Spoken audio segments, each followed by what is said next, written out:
So it's great to talk to you again, Peter. It's been a bit. You've got brand new kind of digs going on over at Cradlepoint Product Marketing Manager. That's a new thing for you. What kind of stuff are you working on these days? Well, you know, I've played that role to some critical acclaim in the past, although not technically PMM. It's pretty fun, and I'm learning a whole ton, especially about cellular networks and SD-WAN and that kind of stuff. It's been really, it's been really fascinating going from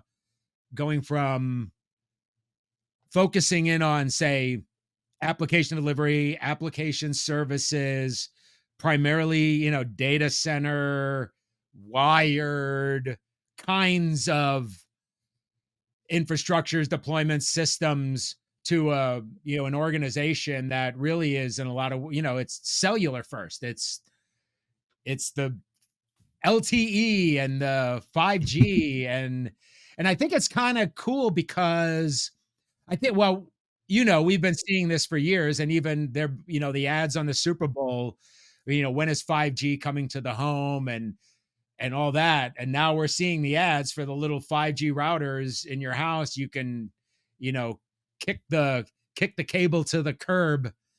Well, that's a nice alliteration right there. Kick the cable to the curb. And marketing plan right there. What's that? It's a marketing plan right there. Yeah, right. And I know, everything's is going wireless at some point. I know, to the homes, maybe it'll be 6G at some point, 5G to vehicles. You got, 5G LTE on school buses now. It's the way we're going. So it's kind of really nice to sort of settled into that realm, to kind of learn about what it takes to get these things up and running, and more importantly, securing them, whether it's, a primary or a secondary connection. Absolutely. Now, the funny thing is, I know you're doing stuff with IoT quite a bit more frequently. And I can remember that whole world was very foreign to me when I was working in the service provider realm here. That was, I don't know, maybe 5-6 years ago or whatever. I can't even imagine how that's changed today. What are the kind of the security best practices kind of in the IoT realm look like versus what we would typically see in a data center? Well, so yeah, in the IoT realm, in a lot of ways, what we deal with is surveillance cameras. Is coming in and checking that kind of stuff. It's pretty cool. Our solution, and it's done it for years, so this is not like I'm revealing some big secret. But once the IoT router is within the system, it can only be found by name. So none of the IP addresses are visible at all to the outside world. And so, there's a real deep sense of a zero trust architecture, whether it's going out cellular or just, secure web gateways to a proxy to, filtering URLs and stuff. So that's, it's definitely a lot of that.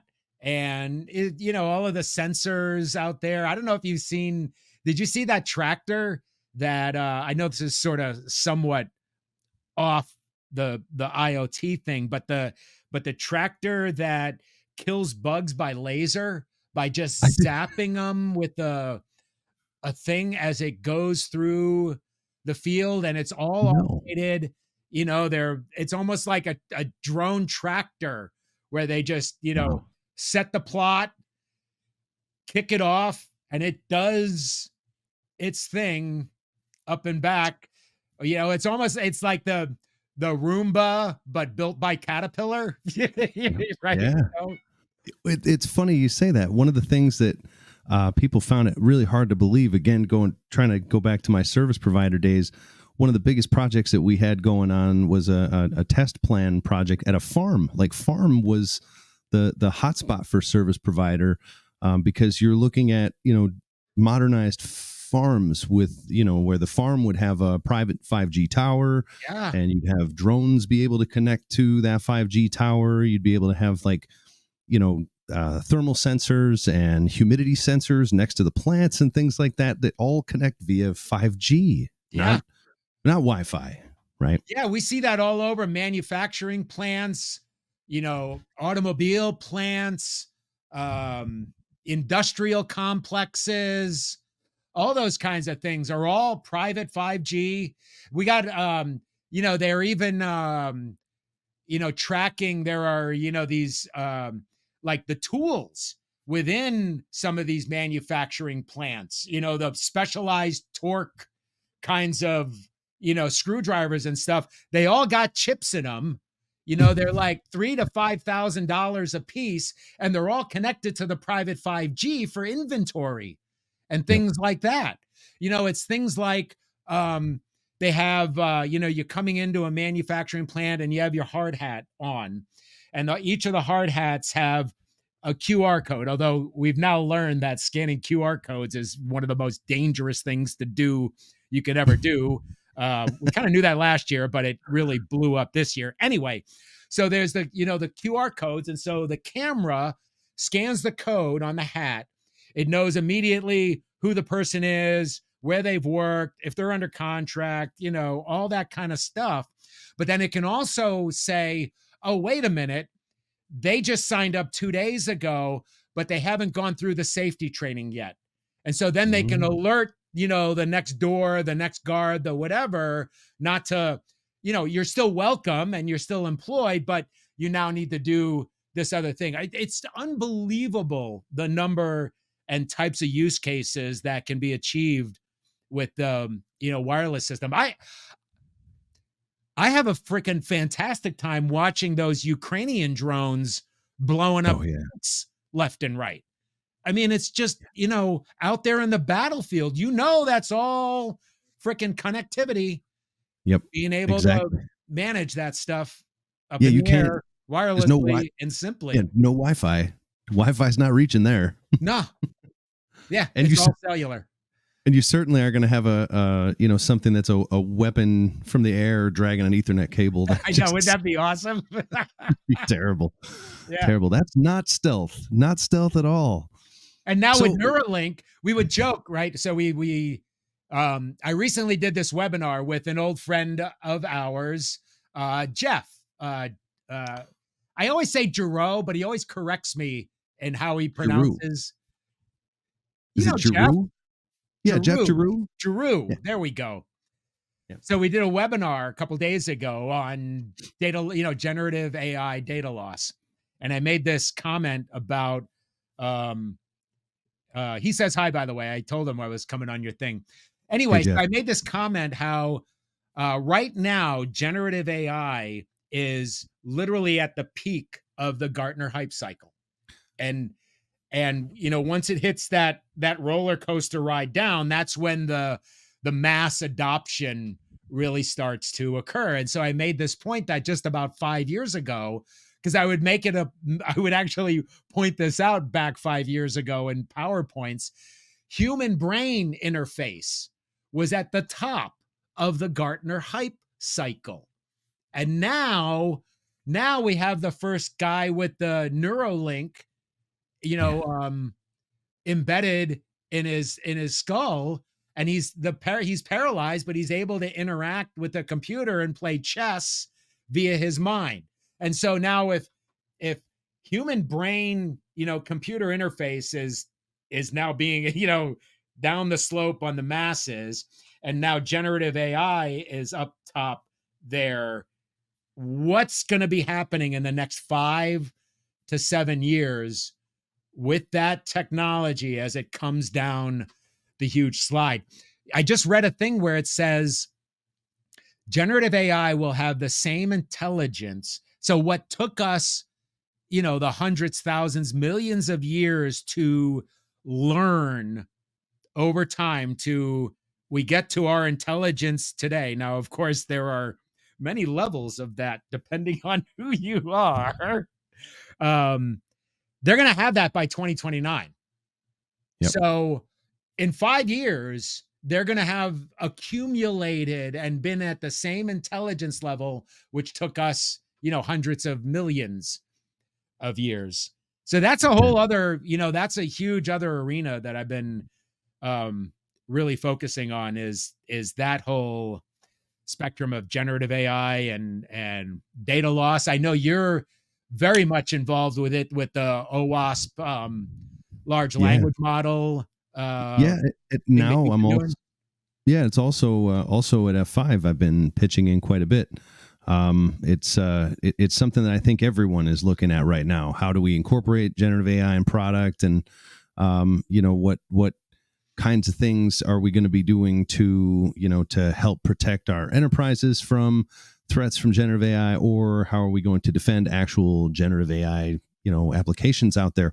And it was actually something I was going to ask you about. I had a conversation with I think this was not this past month that just came out, but the month prior. I ended up talking with a woman named Tashafi Samin Yasser, and she is a coder on IoT devices that are also AI enabled.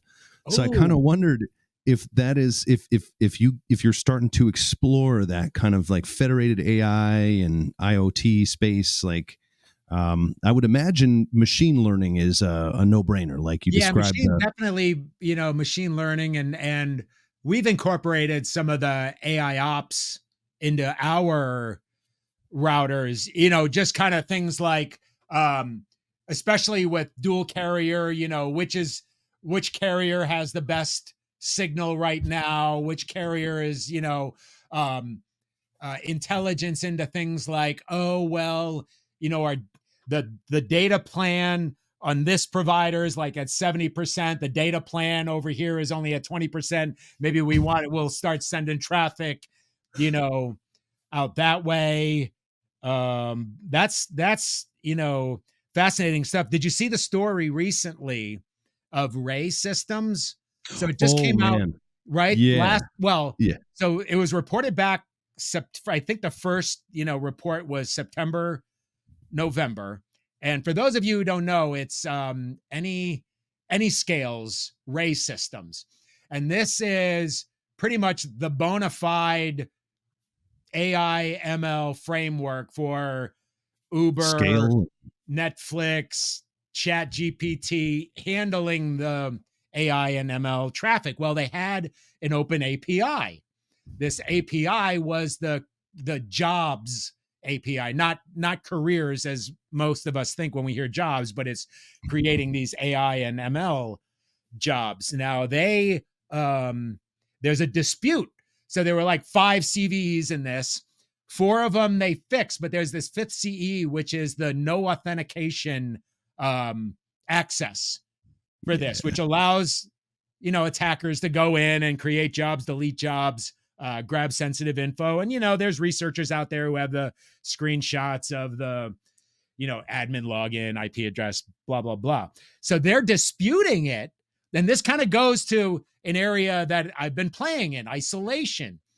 And they're saying, we disagree. Now, in their this upcoming release, they're going to add the option to, enforce a password to gain access.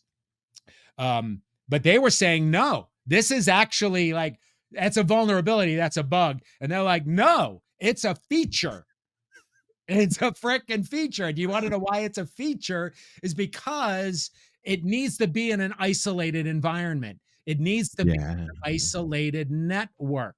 We tell you, do not allow this thing to be internet accessible. Do not allow untrusted devices to gain access to yep, this. And it's being reported as the first known in the wild attack on an AI workloads. yeah. Fascinating. Yeah, I thought it was amazing too, because the all the headlines on that said, there's no fix for this. And it's funny, there are so many AI features that there is no fix for, and they are flawed because they're flawed. They have to Yeah. be flawed because we expect them to do things for us, like go out and search a website and then try and make something out of what they find at that website or whatever. You can't you don't want to patch that. We want them to do that. Yeah, And exactly. of course there are going to be mistakes and things, but it's funny, the way you describe that in an isolated environment, it reminds me of the same thing my routing engineers used to say back in like circa late 90s about TFTP. Yeah. You need TFTP to be able to have routers communicate with stuff back in the day. But you didn't do that on the open internet, or you were owned, right? Yeah, right. And it's been a common practice, right, as you separate IT and OT systems. And apparently there's even, you have to measure the amount of footage to be separated from the two systems just because of the um I don't know, it's like electrical overlay or like the somehow it has to be a certain number of feet so that just the electronic stuff doesn't, jump the air gap. And so they're, air gapping the IT and OT.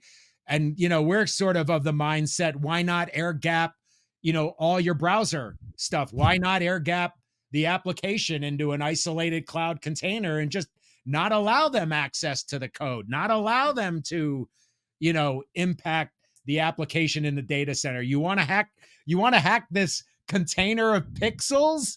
Have Right. at it. You know what I mean? Yeah. Good luck with that, right? Yeah, it's funny. I think people that have been involved in 5G networks, especially because that really is where modern apps became the standard. That it's not, the isolation thing is just natural. That's what you would do because you're coding in a modern apps environment, and every application should be isolated. It's always hard to teach that to an enterprise or something like that who has spent so much time just having layers of secure zones that are wide spread and just kind of wide open.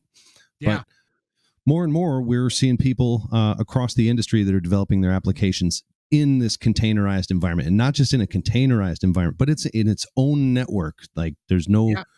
in a software defined network, which you described before, right? Like where it's only accessible by name, there's no IP addresses. There's really, it becomes much easier with an SDN to try and have those kind of overlay applications coexist next to each other and have really never the two shall meet. Yeah. Love Yeah. it. Right. One of the ways I sometimes try to explain it to those who don't get it is when we used to do nuclear testing. Now, I'm from the Hawaiian Islands, and they've used a couple of those offshore islands for target practice since forever. Um, and so it's sort of, thinking about it. Look, if you have a payload that's going to detonate, would you rather have it detonate here on your laptop, on your local browser, or would you prefer it to detonate far away out in the ocean on an isolated island somewhere where you can set up a camera and watch the explosion and Yeah. then sort of like, oh, okay, that worked or that didn't work, or next time we'll whatever, or have it those old videos where they show the army guys hiding behind those planks of wood and then the nuclear spray like going over there, with their hair getting blown back and all that. Oh yeah, Crazy. that's scene in Oppenheimer. No spoiler alert there, but Yeah, I know. Yeah. man, well, it's a whole different world. It really is. And I'm excited to hear more about it. Now you're going to be at RSA, you said, right? So it's pretty exciting for Cradle Point. This is Cradle Point's first RSA. Nice. So, and we're pretty excited. We've kind of chatted a little bit about this. So we have our innovative secure access service edge. That's what we're going to be showcasing and optimized for 5G environments. In fact, it is, at least we're calling it, the industry's first 5G optimized SASE solution. So it's still, can be, whether it be the all the cloud delivered stuff, the typical SSE components, CASB, secure web gateways, ZTNA, etc. But with the fact that many of our customers are those cellular customers that have routers in their police cars and fire trucks and buses and all that, it's really definitely optimized. Think about it. If a detective has the, routers in the car, and they're connected to cellular networks. He's got Wi-Fi, and then he's got his laptop, his Toughbook or his tablet in the thing. Now he gets his Wi-Fi from there, but and it's, internet and all that, but then he's investigating, a crime that started on the dark web. Somebody hired a hitman to have their spouse offed for whatever. And then he's got to basically go into the dark web, or he takes it into a coffee shop on a questionable Wi-Fi, isolating that, allowing him to, investigate the seedy areas of the internet, but still keep the car, the laptop, the network, the systems, the infrastructure safe. So yeah, that's what we're going to, we'll be South Hall, booth. I want to get this right. Booth 2261. Let me just confirm that. So, 22 Moscone South 2261. Come visit us for Cradle Point's first RSA. Love it. I'm definitely going to do it, and you and I are going to have to catch up again, and maybe we'll do a little head to head. We're going to do something together for sure. Oh, where'd my thumb go? Oh, there it is. There it is. Well, thanks for taking the time to chat with me today, Peter. It's great catching up, man. We miss you. We really do. Oh, it's great catching up with you too, Aubrey. Miss you guys. But look, you know this industry, as well as I. You make friends throughout. Oftentimes we kind of go our separate career ways, but the connection, persists, even if we got, wearing different logos on our shirts. So yeah, I can't wait to see you at RSA. We'll be on camera together. Shaka, buddy.